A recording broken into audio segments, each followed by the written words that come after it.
di minggu kuting tanja jabangai dan inang tetilog pado.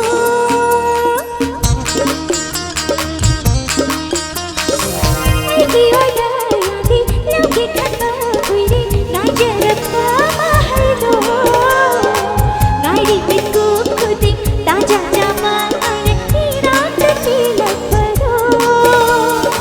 Dan hidup sinan tak tampira tuamu.